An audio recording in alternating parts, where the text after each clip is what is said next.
St. Augustine actually struggled with faith.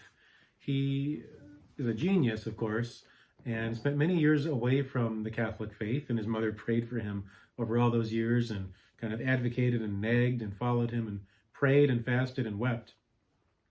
But this man, who became a great theologian and saint, he really struggled for over a decade.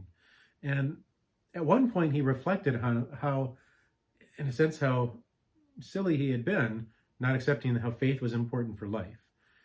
Here's what he said in his Confessions as he speaks to God. You brought to my mind the incalculable number of facts that I believed, although I had not seen them or been present at their development, such as the multitudes of historical events, accounts of places and cities I have never visited in person, and of other things that, because we wish to function in life, we accept on the word of friends, doctors, and people of all kinds. Lastly, you reminded me of how firmly convinced I was about the identity of my parents, although I could not know this fact except by believing what others told me. St. Augustine hits the nail on the head. Even our identity, you think about the assumption that, well, we're the descendants of the people that we are told we are. Were we able to remember our experience at birth? I certainly can't. I don't know anyone that can remember their birth.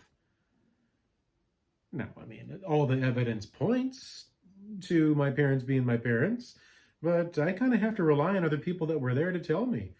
And you might say, well, it's crazy to doubt that. But, I mean, if we're going to be serious about studying the necessity of faith, even things like this, on some level, requires faith and trust, because we did not see it with our own eyes.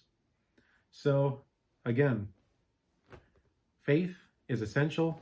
As St. Augustine said, if we wish to function in life, we accept on the word of other people all kinds of things. And if we don't, we'll just shrivel up and die. And so it is with our life with God and eternal life.